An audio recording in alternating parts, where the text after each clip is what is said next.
I am Renee Jean Lemieux, and this is the Forward Movement Podcast, elevating and sharing the wisdom and the stories and the heart and the love of the poets.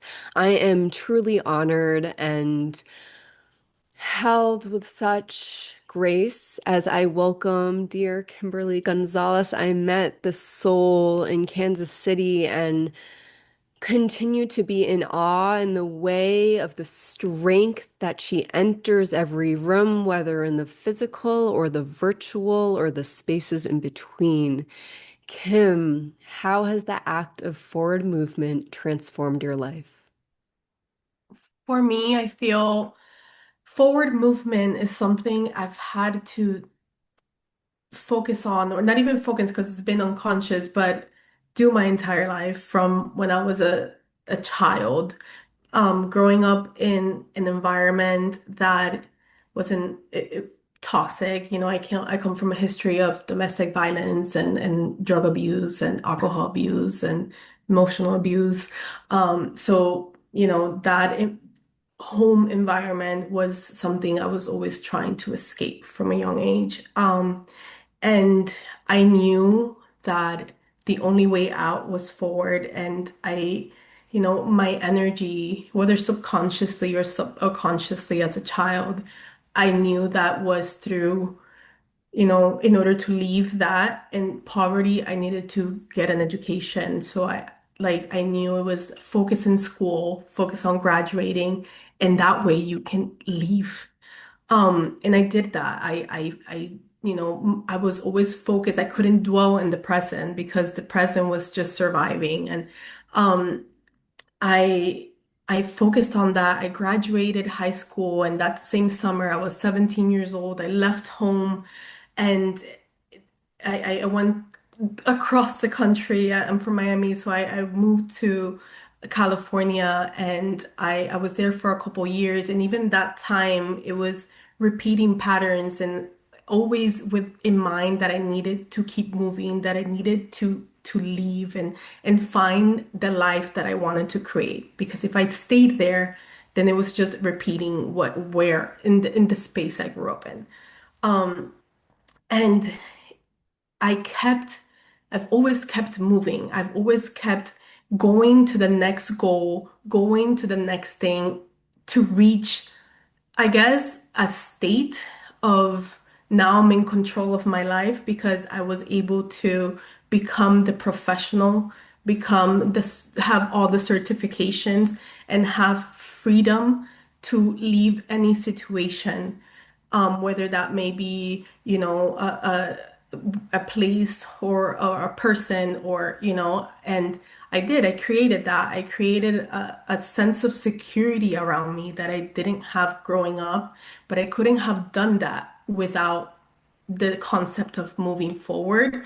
And even now, as I got all the accolades, I have the degrees and the masters and the CPA licenses. I still continue that because after I received those things, after I earned them, then I gave myself permission to become what I've always wanted to do, which is to become a writer, which I've always been that. But in my mind, I needed to do the things, right? I needed to move forward with this goal that I set myself when I was 7, 8 years old. And once I accomplished it, I'm like, what now? What now is now we come back to yourself. Now we do what you want to do, and that's what I'm doing today. Whether like I'm still in corporate, but I outside of that, I have so much more, and that is poetry, that is writing, that is this beauty of creating and giving myself the permission and space to create that I didn't have before. Mm. I don't And know if that answers that question, oh, of but course, every answer is the answer. And pouring so much love into the sweet soul of your inner child, moving through that which you moved through. And as you live now, you say that you're continuing on this path of forward movement. And I wonder, do you find ever since you were 17 up until this moment, you've relished in the space of stillness with the absence of movement. I think that's something that I do struggle with, to just pause and enjoy the moment. And it's a practice that I try to something that I try to practice through my writing, through observing. When I write poetry, a lot of my poetry, a lot of it is looking towards the past because it's the way that I get it out of my body. But if you read the book that I will publish, you will see that a lot of it is in the present. It's about observing nature and noticing the little things in nature that most people, unless you're a poet, you don't notice. And I try to live in the present as much as I can, but also at the same time, and we're walking contradictions. At the same time, I feel like I'm always striving for something. I'm always striving for a goal.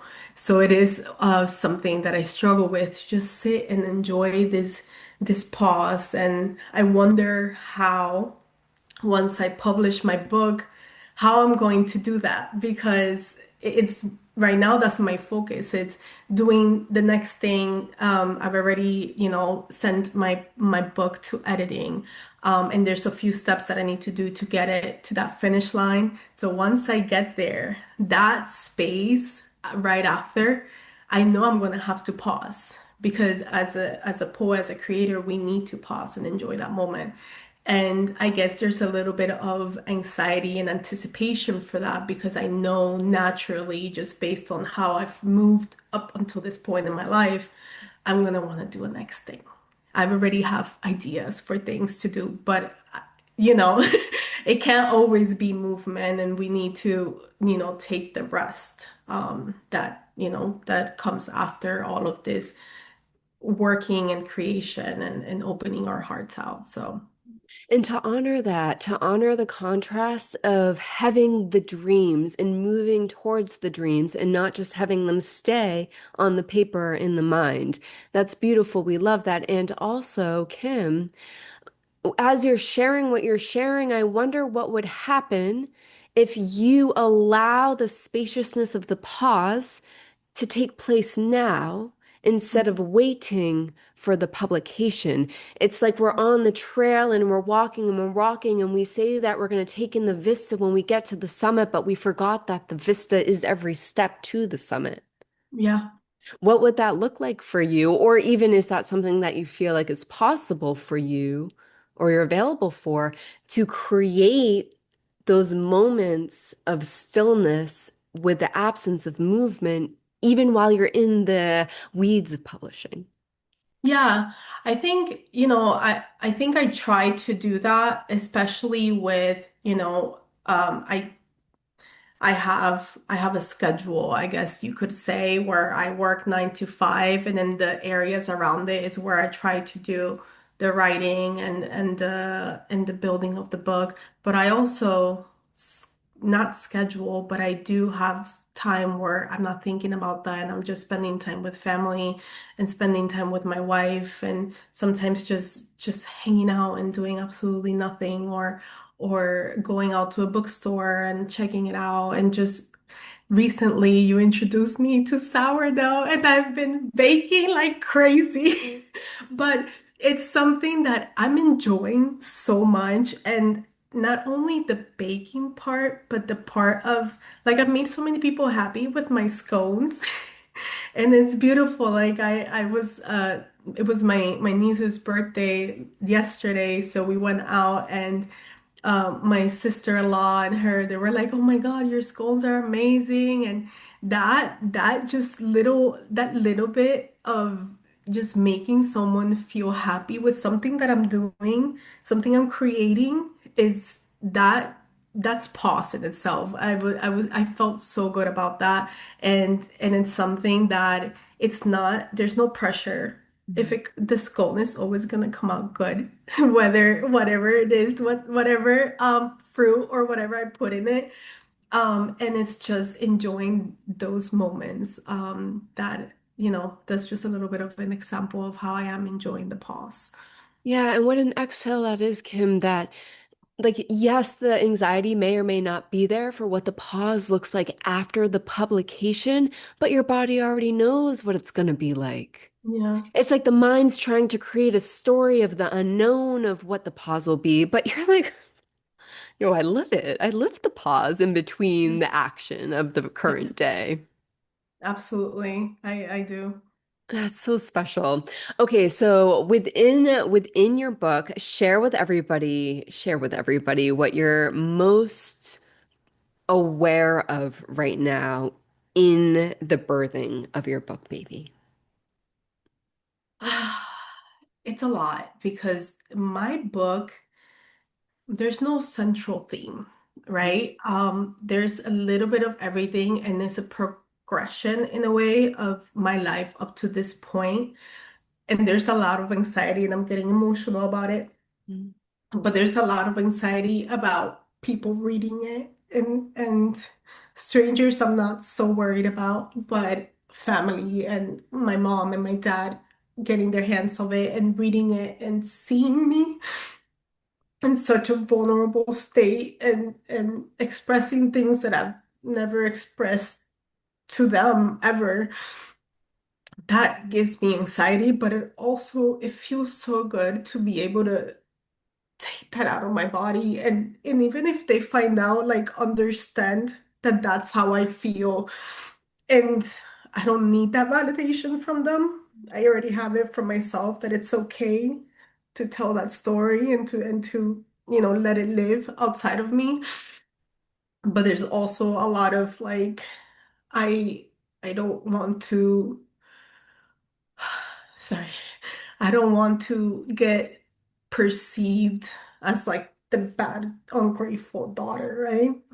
And what would happen if you were perceived as the bad, ungrateful daughter? Maybe I already am. And maybe in some cases, I already am perceived as that by them because of, how I live my life today and my disconnection from them. I'm currently no contact. So I don't know, it's just one of those things where it would kind of solidify it. There's like this physical form of like, look at what you did and look how you made me feel. And there's going to be this blame. And maybe there isn't. Maybe this is just me telling myself these things, but I feel like there would be some sort of blame placed on me for the things I say in my book. Um, but that lives that and as the day gets closer, it gets a little bit stronger. But it also gets easier. Like, my sister reached out to me yesterday and she's like, "Hey, have you published your book?" And I'm like, "Not yet. It's coming. It's coming. It's gonna be mid to late September. Why are you gonna read it?" And she's like, "Yeah." She's like, "I'm not a reading person, and English is not like my strongest language, so I'm a little, worried I won't understand any of it, but I am gonna read it." And I that made me a little bit nervous, but also it's her story too, you know? It's our story. It's the children of, in the family, and I think that it makes me feel good that I'm not only just sharing my story, I'm sharing my sibling's story and my sister's story, who's she's older than me. So she experienced things that I will never know, that that's her story to tell. But it feels good. It feels really good. And I have a brother who passed away that it's his story too. And that has been my focus on, this is who I'm doing this for. Not just for me, it's for him because he didn't get to express this. He didn't get to get out of it before he passed away. And I don't know, I guess in a way it's how I honor him. Like, it's how I honor us. Mm.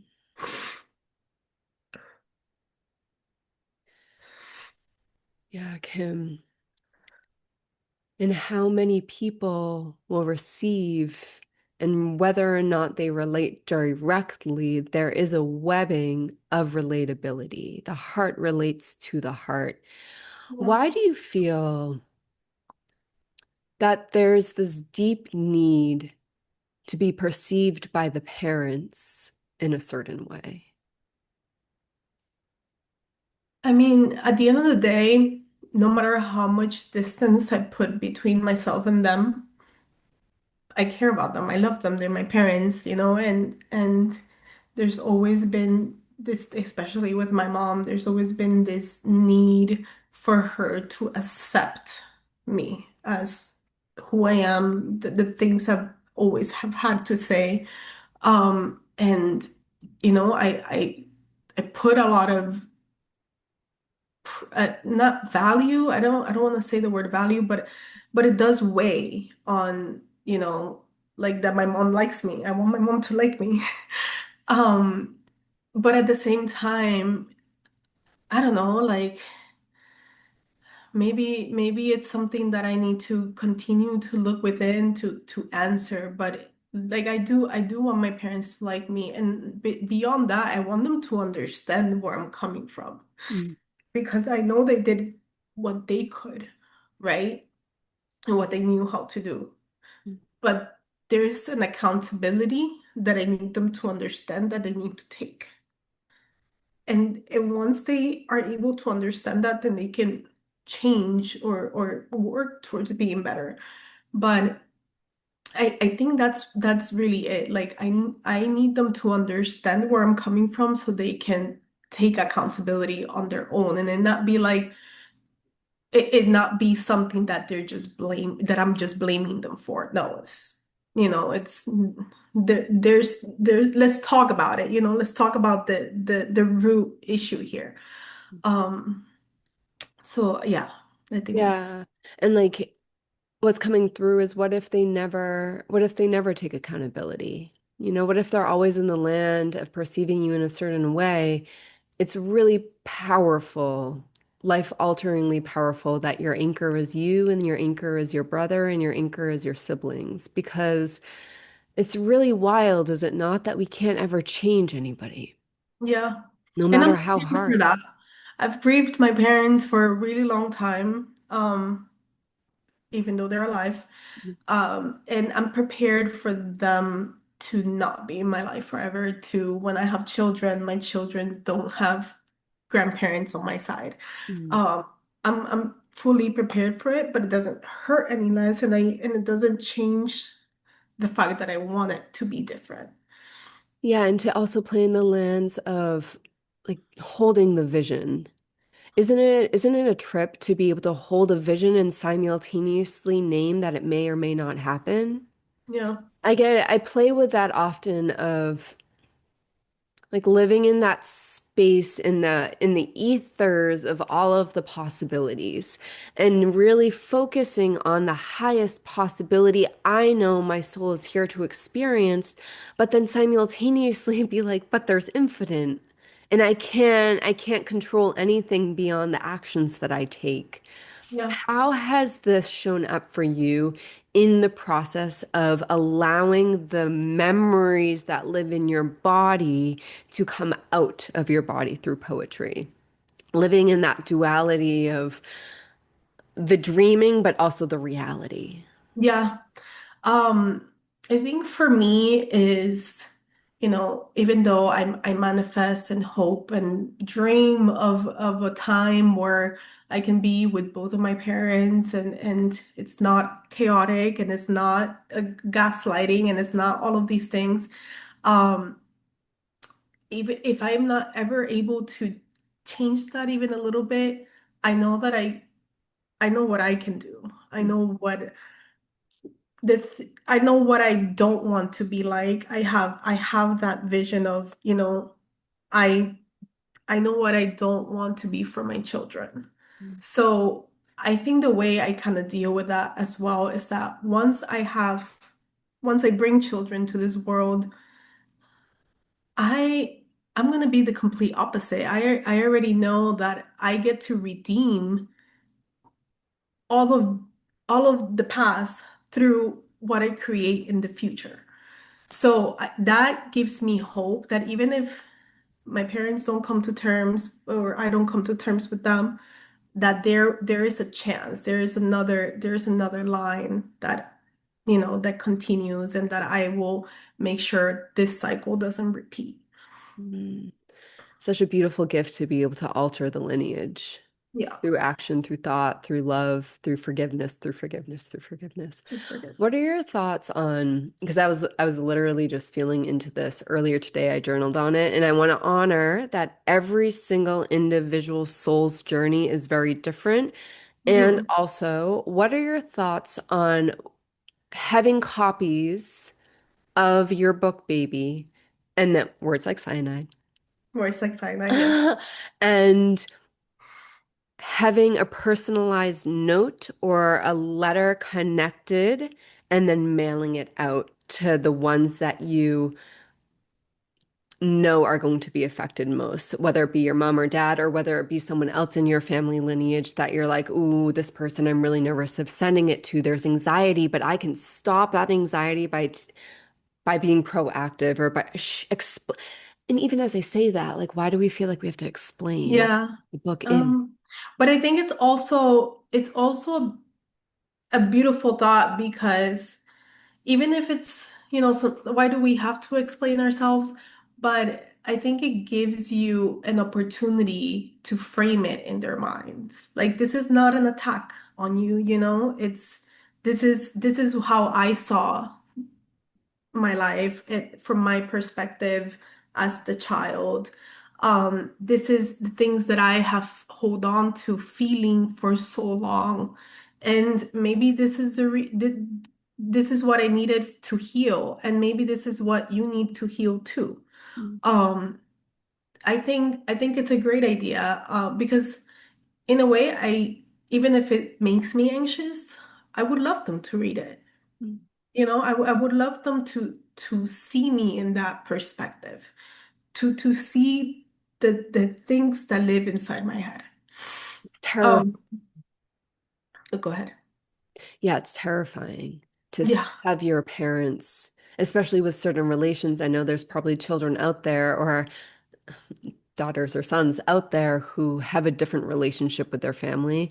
But for the ones who are, whether it be service level or not so close or separated completely at this moment in time, for the parent to see the inner workings and the inner heart of their child is really scary because there's an essence of like, do I belong in this family?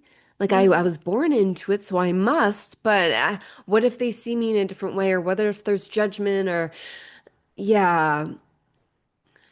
I something that just came up for me is like my parents never got to have any kind of vulnerability like that with their parents.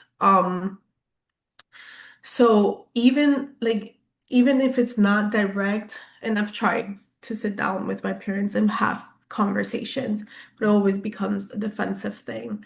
But which is why this book has been so healing for me because I've allowed to just get it out of me without the interruption, with a conclusion, because in a conversation, it has never reached a conclusion. So, I think, if I were to share this with them, this book and via a letter, which I think is a wonderful idea, um, it would open up a kind of vulnerability between us that they never got to have with my grandparents. Um, and maybe that's what we need. Maybe, and maybe that's why it's our conversations never led anywhere because they don't know how to do that. They don't know how to sit down because they never sat down with their parent and tell them, hey, this is how you made me feel. This is how these actions that you did made me feel. Um, so, I mean, I think I would be healing. Ideally, I would love to sit down with them and be able to read some of these poems out loud. And I don't want to give the impression either that everything is bad in my book. There's beautiful memories that I have as a child and that I miss. So I want to read them those too. Like, hey, I had these wonderful experiences. I even have wishes for them in my book that, especially my mom, that I wish she could have left. I wish she could have done something for herself. And I would love to read that to her and share that with her and be like, if I could be your mom, like I would want all of this for you. Um, so yeah, there's a lot in there. As you can see, and I haven't gotten to talk about it to this extent with anyone outside of, my close circle, which is my wife. So it's very emotional and very healing to be able to sit here with you, Renee, and talk about this. Yeah, and the memories, like the wisdom of the waters that live within your body, I don't feel like those wisdoms are meant to stay within the body. And No, whether it be through the art of like poetry or singing or acting or painting, like there's so many different ways to allow the memory to leave. And not to say like be gone forever, but to honor, yeah. to hold high the really hard moments that the sweet little Kimberly at 5 or 10 or 11 years old or 2 years old went through, but then simultaneously be like, we're also going to hold high this beautiful memory of me at 8 years old and we had so much fun and whatever it may be. How has how has the experiences of you as a child and the lessons learned both in hardship and in beauty surprised you right now in the process of publishing?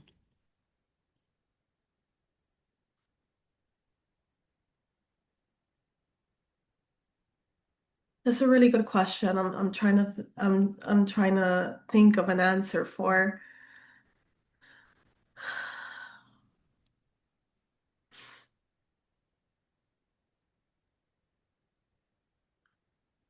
I don't know.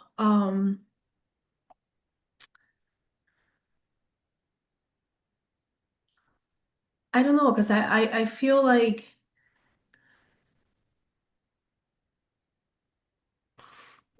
one thing I will say,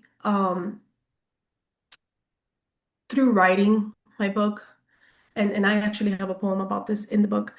There's a lot of things I don't remember about my childhood. And through writing it, I have, and good things, and through writing the books, they have come up. And it's kind of what I was just saying, that not everything was bad. And I don't know if, maybe it's our humans that we tend to focus on the bad, on the trauma, on the, on the struggle, because that's what it initially started like. That's how the poetry book started, like me writing and these memories that I would have that that hurt, that were deeply painful, and that lived in me for a long time. And then through that, I started remembering good times, good things that I did with my siblings, and that I allowed myself to only hold on to the bad things. I didn't, for a really long time, I didn't cherish a lot of the moments that I had with my siblings growing up because I couldn't remember them because all I would think about was the bad, the survival mode of it. And through this journey, I've been able to, especially with my sister, build a better relationship, a closer relationship, because we were not always very close. Because I've been remembering these things, these situations, these memories that I had with my siblings, and um, that's something that has come out of this. That it's not just focus on the traumatic experiences, but also focusing on the beautiful memories that I had with my sister and with my brother who's no longer here. Um, so that's something that has come up and that I keep getting like glimpses and like pop-up emotion memories that I'm like, wow, I didn't think about that. Like I didn't remember that we used to go climb the hill in the water tower when, when we were little in Puerto Rico, and I put that in my poem, in my poetry book now.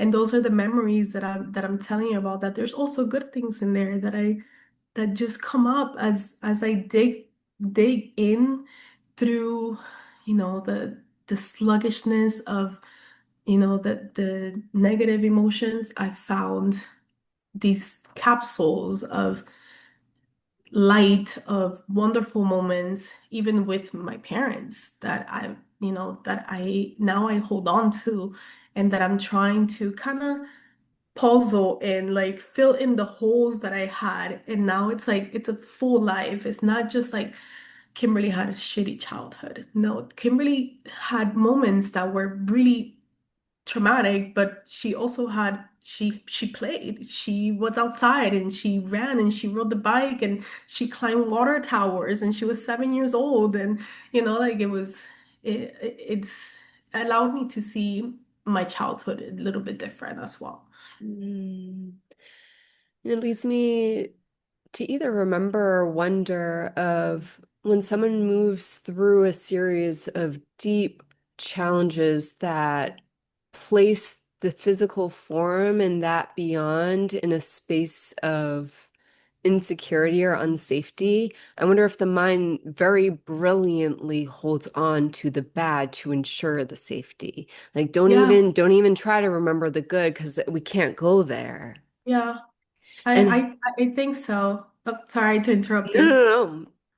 I think so. I think and it's, I don't know, there's some psychological word for it. I don't know, but that's what happened to me. Like I, just kept holding on to these, and maybe that's why I write too, and that's why I have this poetry book. And I always tell my wife, I'm like, through this book, like once I'm done with this book, once this culmination of childhood and adulthood too, there's a lot about, again, it's a kind of like a progression. It's kind of like a poet memoir. Cool. So through this, like I've been able, like once, sorry, I kind of lost my train of thought, but once I get these words like cyanide out, there's so much beauty like living in my life today that will continue to pour out of me, and that I want to share with everyone. And whether that's through another book or just living life and being able to create more community and to continue engaging with the wonderful ladies at Poems and Power, and continuing to share on social media, like whatever that form is, like there's so much good today that that kind of, not kind of, it did, it came after so much noise, that I want to share that too. I want everyone to know that I love my life, that I have manifested everything that 7-year-old Kimberly wanted. So, oh my God, this is so emotional.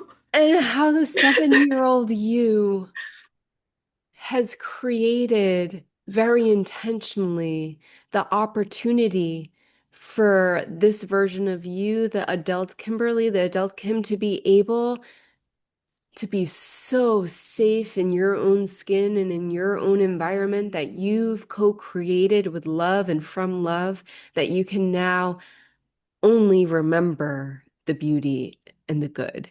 And yes, the hardships are going to come, but you've already lived so many seasons of your life where that was only here. Now the hardships, like I see you, I honor you, and you go sit right here because we have all this beauty. And there's so much faith because of, and I don't want to make it sound either like, I guess, and I'm kind of invalidating myself, but I know others have had it a lot worse. But there's so much faith after so much that I've gone through, that at the end, everything, look where I am. This is everything has worked out. That whatever hardship comes now, tomorrow, whatever it is, whatever type of hardship that is, that I can work through that and I can make sure that at the end everything will be fine. That, as long as I keep moving forward, I will be fine. Mhm. But yeah. Yeah, and to honor that journey of forward movement, honoring that journey that every single soul dressed in human is here to experience the sensations of being alive in the organic matter of a human, while simultaneously remembering that stillness is an act of forward movement. How many and Gaia and God and this planet teach us so well how many life forms look completely still, but when you look deeper and deeper and deeper and deeper, it's the most active life you've ever seen, and a remembrance that how one perceives us actually doesn't mean anything beyond how they perceive, because it's how the internal world is moving. In stillness, I'm moving. In movement, I'm still. The colors are there, but I can still allow them to be hidden if I don't want them to be seen. Right. And I think that's something that we need to give permission. And I think I'm a manifesting generator. So as a generator, we're always moving, we're always doing the thing. And you know, it's honoring the moments where I'm not in that, like you're saying, like there is movement in being still. There is life happening in the stillness, in the day to day, in the if I was living a life that was chaotic, that it was, traumatic, there wouldn't be ever any stillness. There would only be noise and fleeing. And I don't have that need to flee. I have a beautiful home. I have a beautiful wife. I have a beautiful family that I've created and that I have chosen. And that in itself, like, what else could I want? Like what else is there? This is it. This is what people strive for. Like there's nothing else that I obviously we all have goals, but there's nothing else that I could wish that I had. If I already have the beauty of love, the safety, the security. I have created a world where I feel safe, where I feel good to be myself, to feel good, to allow myself to be loved. Because Mhm. that's another thing, like to allow someone to love you. I think that's like the final level of healing, like to sit and allow someone to pour out this love without you trying to sabotage it, which is something that I went through. I've been married for 12 years. Um, and to let myself be loved how my wife loves me took years. Mhm. And here we are, like she's in a space where she's allowed to be herself and I'm allowed to be myself. And the more we allow each other that, the more our love grows. And it's just a beautiful thing, honestly, to be able to feel like that and to not like again sabotage it. Because as humans, when we're so used to chaos and turmoil and all this, we tend to sabotage the safeness that starts to take place around you. And I'm very grateful to be at a point in my life where I don't do that. And even if when I attempt to, because the subconscious always plays tricks, I can always come back. I can always, even if maybe it's me that brings me back, or it's my wife saying like, "Hey, I recognize what you're doing," and I'm like, "Oh shit, I get it. Let's simmer." Yeah, let's take a beat. Ah, Yeah, there's so much. I know. And it's first off rooted in love. Yeah, Like, love is really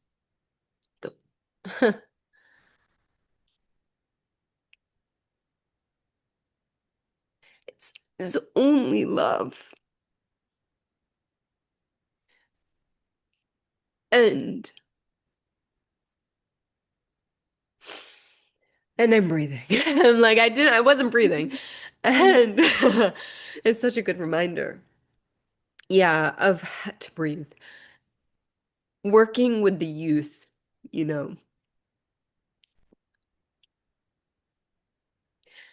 and being a part of a space where you witness the youth in the survival state. That's their immediate pattern. Something within their body deems the experience not safe, regardless if there is harm coming into that space. So, Kimberly, it's like your childhood, your honey girl of a self as a young age experienced in an environment that was not safe for you. And then simultaneously, when I am with the youth, the environment is safe, yet I still see the pattern of them not being safe within. And there's just, I'm so grateful for the salt waters leaving this body of the memories pouring through because it's really a lineage, not your individual lineage, not my individual lineage. We're speaking on behalf of the lineage of humanity, how there is a golden thread, and I use that color very intentionally, weaving and ebbing and flowing through every single one of us, that something is saying we're not safe. It goes back to the time before fire. It goes back to the time when the animals and the humans around us were all danger. We have so much brilliance right here, right now, in this human form, in the state of consciousness where we know that we are safe. Period. And I'm speaking on behalf of a woman in a space that I am not actually in danger. I am completely and utterly aware that there are plenty of souls dressed in human in this world that are very, very indeedly not safe. I get that. I acknowledge that. But for those of us who are safe, stop acting like you're not, Yeah. you know? And if you acknowledge that you are acting like you're not, that's a beautiful opportunity to take responsibility of the internal patterning and the wiring within that is somehow a gift. Like somehow your inner honey girl gifted you as an adult the ability to move forward in the way that you do. And it's all love. Yeah. It's all love. Like, Love and gratitude, because that, you just said about you were talking through this and you're like, you just need to stop thinking you're not safe, because we are. We've, and I can only speak for myself, but I've gotten here, and there's so much gratitude that needs to be in your life for you to be able to recognize that. And when you're not in gratitude, when you're not in that state, that's when the trauma and the wants to come back and be like, hey, at one moment you felt this uncertainty and this, you needed to flee. But I think that's a problem that as humans we have. Like, we're not grateful. We're on the day to day and the to be alive. And that's a practice that I'm also working on, just being grateful for living, for being here, for getting to experience a life where I'm no longer afraid, where I'm of anything, not even death itself. Like, if death comes take me, then it comes and it took me. I'm not afraid of that. I'm just grateful that I'm here right now and I get to do these things and I get to help others, because even if I'm not trying to intentionally help other people, I get women that message me and they're like, "You're inspiring me." And I'm like, "What?" Like, what? Like, that just that feels amazing, or even the ones that don't vocalize it. I see it. I see how other people that perceive me, that see me, that follow me, even in my real life, they get inspired. They're like, like, and I see the actions they're taking. My brother-in-law um realized that I'm publishing a book and he's writing now. Like, what?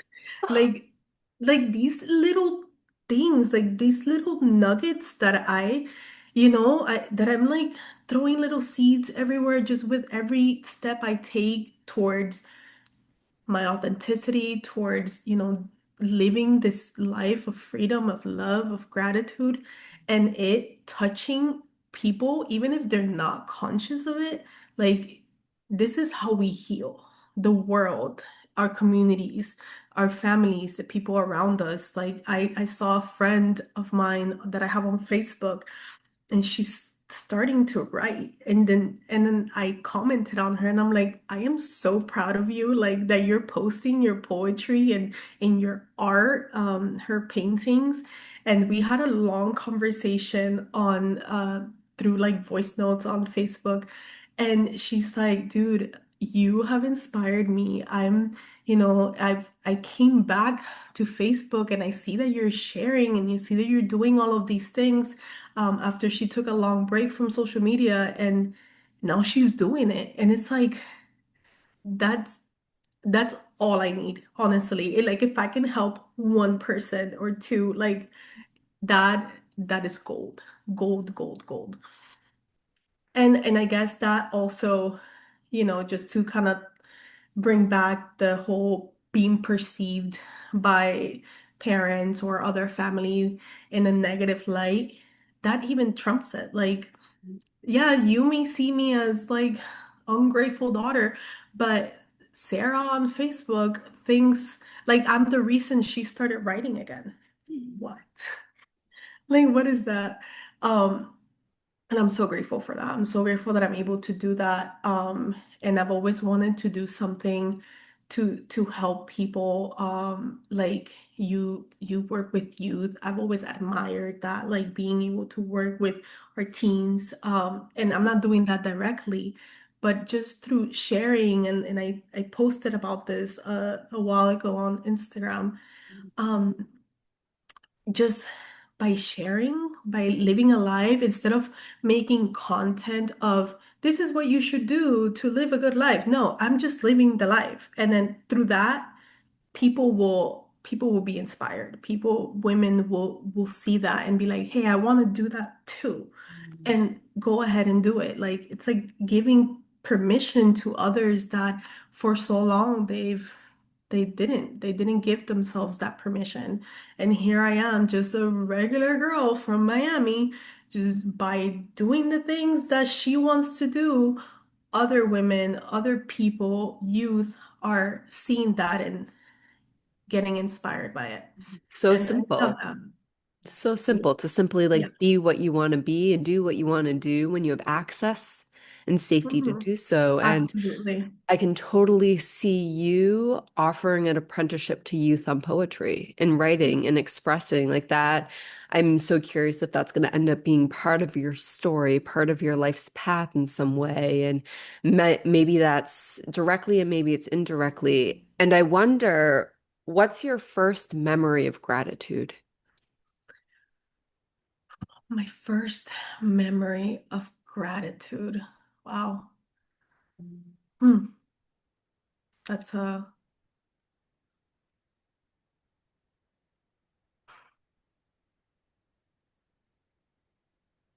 it's hard. That's hard to think about, especially now where I live with gratitude as much as possible.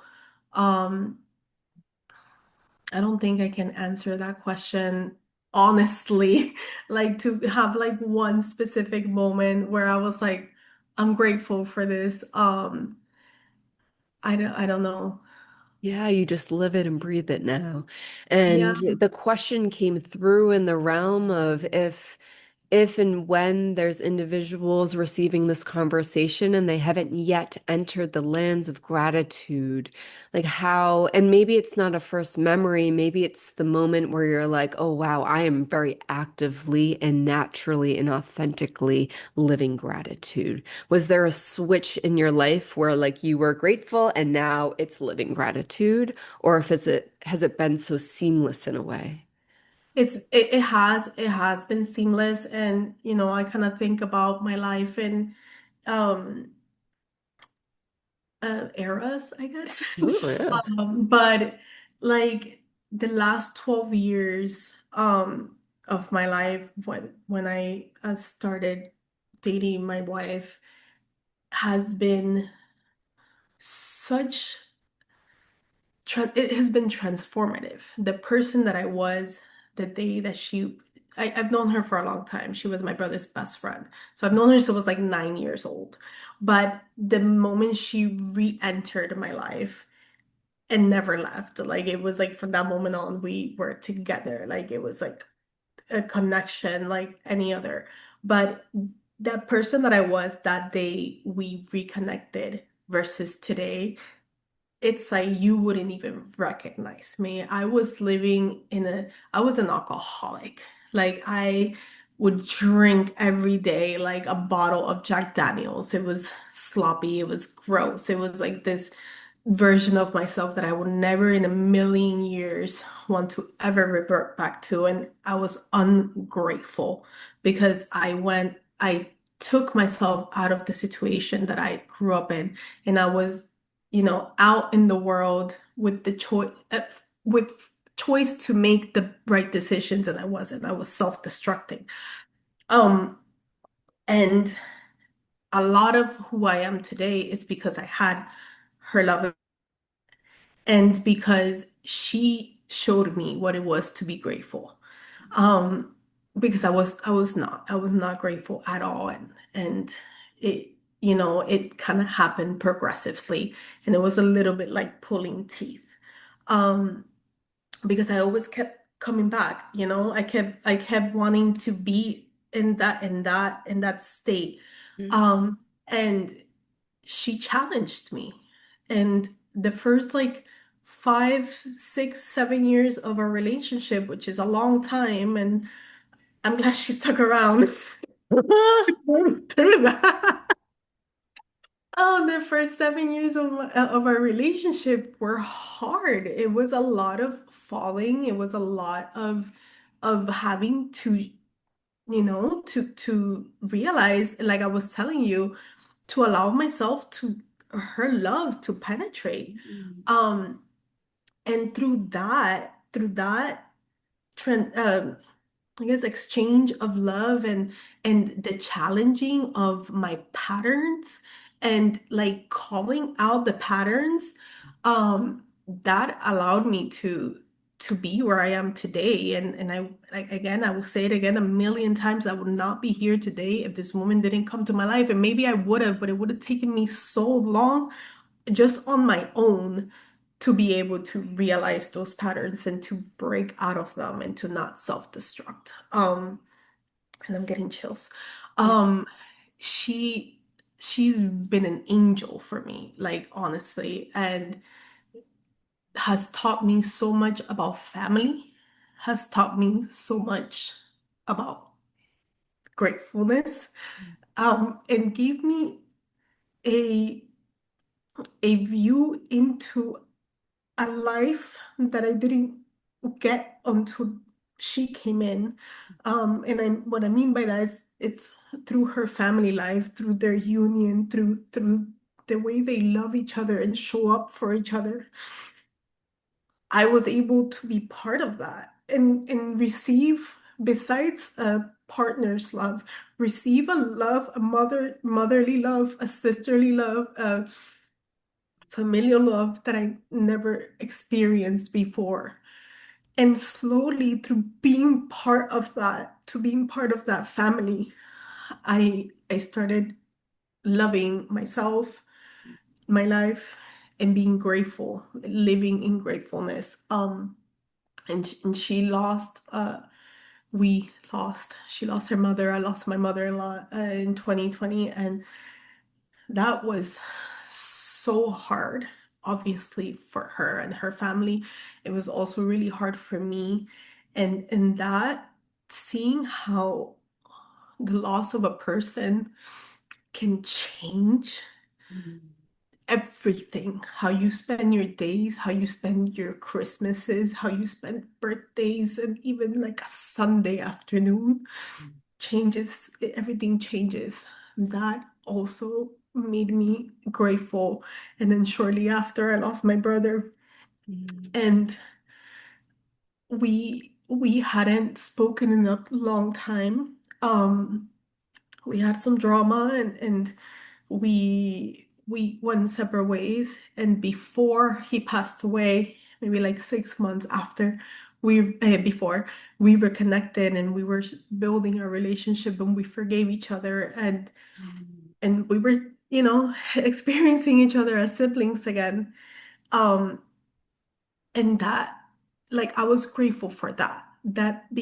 Obviously, losing him devastated me, but I think it would have been much harder if I never would have gotten back with him, like having uh, rekindled our relationship again.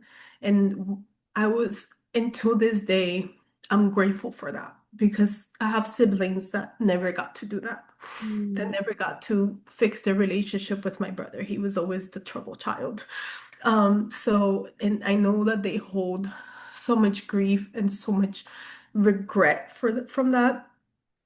And I don't. And the contrary, I'm so grateful that I was able to rekindle that relationship. And those two losses, they're the biggest losses I've had in my life. As far as people, they really taught me something about gratitude and enjoying people when they're here.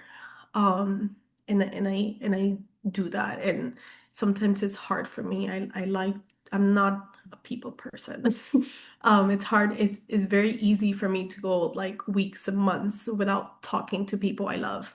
And that has transformed, and I'm practicing on being better with that, of spending time with people I love, even if, that day I want to be alone, but, just Mm. understanding that not everyone's here permanently, and we have to be grateful for the moments that we get to be with each other, and that work is never more important, and that, just laying down at home, just, because you want to relax the day, is never more important than taking the time to be with family, and the people that you love and that you want around.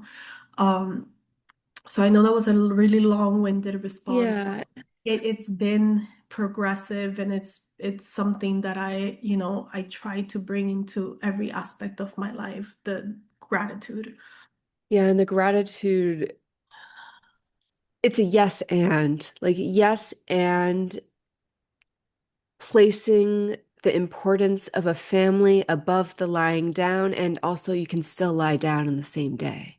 You Yeah. can have both, and to be able to open up the heart so wide to the possibility that you are worthy of both by simply breathing, by simply being in the womb and coming out of the womb, and whatever journey that was, you can have it all, you can have both. And I pray and I pray and I pray that people experience gratitude not from loss, because I feel like my journey of gratitude, at least to be in form, came from a loss of some way of, and it's the first line in Chiaisms. There's just like a page honoring the soul, and it's so beautiful though, because you said a moment ago, you were like, even if, like, when death arrives, not to be scared of death. And I always thought I wasn't scared of death until recently I webbed together the realization that I'm really scared of seeing animals dead on the side of the road. Like, I don't want to look, I don't want to see.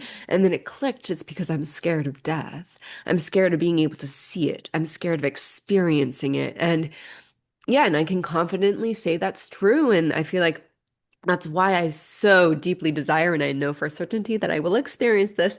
They have those like cave retreats where you're in darkness for like 2 to 6 days. Wow. And like no human interaction. You're just like the bathtub, the bed, and then there's a space where they send the food. And you can, if at any point you need to get out, you're like, I hit it, I can't. You can always get out, like free will, they allow that. But something within me is like, honey girl, we got to experience that. We must experience death before death arrives Yeah. to really welcome the opportunity and the gift that is to be alive. And in the space of gratitude and to be around the people, I feel so strongly as you're sharing how important it is community and family and in real life, like skin to Yeah. skin, may we hug. You know, may you be so deeply received and penetrated by love. And I'm being in conversation with you today and receiving your story of love is it's like a warm hug. And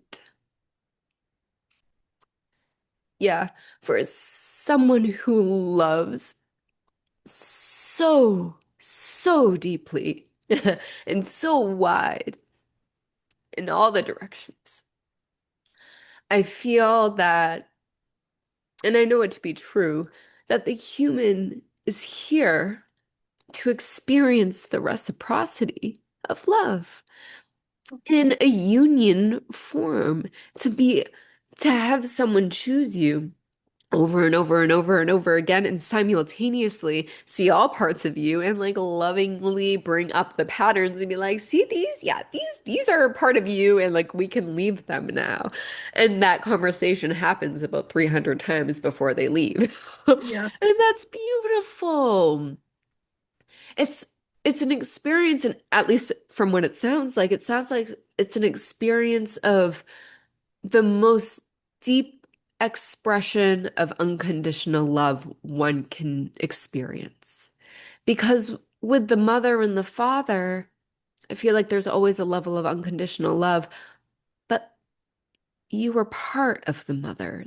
Therefore, there will always be an unconditional. But for someone to choose you and you choose them.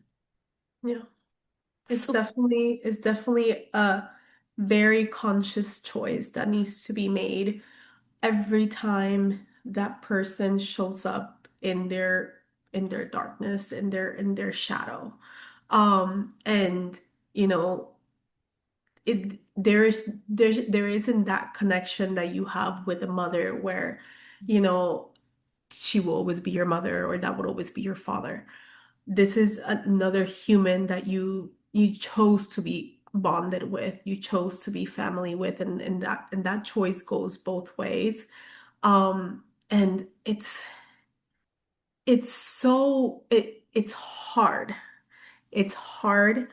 Um, it's hard to experience it. It's hard to make the choice when the other person is triggering you, or it's sometimes it's not even triggering you. It's calling you out for what you're showing up as. And it's hard to be like, I love you, even though you're making me feel like I'm this horrible person, but I am showing up as a horrible person. And it's brave for the other person to be able to be like, hey, I love you, but this is like you said, we can leave this behind and vice versa, because neither of us are perfect and each of us have our shadows and our traumas. And but once you get to a point where you know, you've worked through all of that, and it's still a choice to continue to be with this person, but now it's an easier choice. Now you know, like you already did the hard part. It's been 12 years of hard shit, and now we're here, and it's, you know, now we get to enjoy each other, and by any means we're still not perfect and we'll never be, but to enjoy each other in this openness that we've created with each other, and to to continue to expand, to continue to grow, and to continue to meet each other at different levels as we continue to create our who we are, like we're ever changing. Um, and it's still a choice to, like Kimberly today. the poet, the writer, the soon to be published author versus Kimberly 2 years ago. Like she had to make a choice to love me, to love that I'm writing and that I'm sharing publicly, and to um love that I'm now taking time alone to do this, right? Like something that I never did before. Like I never like, hey, I'm gonna disappear for 2 hours because I'm gonna write. That's it's a change that has happened within me, within our relationship, that if there was no unconditional love, it would be defensive. It would be, why are you needing to be alone? Like if there was anything but like, what I'm trying to say is like in a relationship, people change and it's a choice to keep falling in love with every version of that person. Mm. And I've had to do it, and she's had to do it, and we continue to do it. And every time we make that choice, our love and our bond, our relationship gets so much stronger. And it's like an exponential thing where I thought I was in love, the most in love I could have been 5 years ago. And today it's like, holy, like there's so much pureness to it. And I love it because we still continue to push the boundaries of our relationship in a healthy way, and to continue to push each other to do the things that we know that they can do, but as a self you're afraid to do, right? Like there was a point where I was afraid to be this poet, and she was like, you can do it. You're the best poet I've known. You're the best writer I've ever met. And honestly, to her, that is an honest thing. And she has always said it. I used to write love letters to her, and she would love them. Oh, we Um, love love letters. um, and me pushing her, like at one point, she was debating whether she needed to go back to school. She's always wanted to be an architect, and she saw that I was in school and doing pursuing my career. And I pushed her, like, you can do this. And she's like, I've never been good at school. No, you can do this. And she has a master in architecture that she graduated in May 2026, like a few months ago. Um, and and and I love her even more now because as a child, I always said I was gonna marry an architect, and here I am married to an architect, and it's Yo, okay. it's crazy. It's crazy. I beyond adore how brilliant the soul is at time Yes, traveling. yes, that Your has always soul been mind went blowing to bloop me. when you were 7 or 6 or whatever, and they were like, "Hey, honey girl, Kimberly, you go marry an architect," and I know that to be true because I'm currently with them. Yeah, And it's then having enough faith to know wild. that that's gonna happen. It's wild. When she told me that she's always wanted to be an architect and she wanted to pursue it, I was like, oh yeah, we're meant to be, girl. Yeah, Like this this is is. it. How did you know? How did you know? And that's beautiful. And I always say it, a quote that I have is every woman and every person, but I love women, so women. Every woman deserves to be loved how she loves me. And that's all I ever wish for anyone, like to receive a love so delicious and so full that you can only expand and into every version of yourself and feel the safety to do that. Like it's mind-blowing what it does to a person, what it does to your skin and your hair and your body in the physical realm. It's crazy. So, In awe, because it's as you're sharing, I I'm truly in awe with your body's ability to hold sensation. The amount of sensation you must hold currently and in union with your partner and in writing the book and being a child growing up in an environment that was more challenging than many may experience. You have a gift of holding sensation that so many people do not. And that's why the physical form is changing because you're able to hold it all, literally.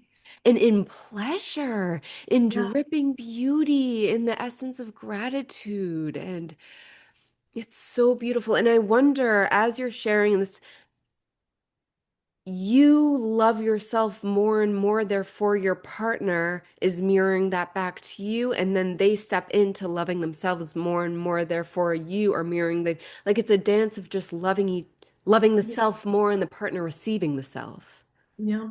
And it's just it's crazy. I think everyone needs that. And maybe it comes from a partner, maybe it comes from community, but having that space to be authentic, it's truly a blessing. And I think if I can give anyone advice is to, if you're not in a space where you feel that or with someone, like just go and find it and don't stop until you find it, because it really is beautiful. And maybe it's first it's within before you can find it out. I don't know. I don't know at all, but like it's honestly I'm blessed to be able to have found it at a young age. I got married when I was 20. So 21, I don't know. It's 20 or 21, I don't remember.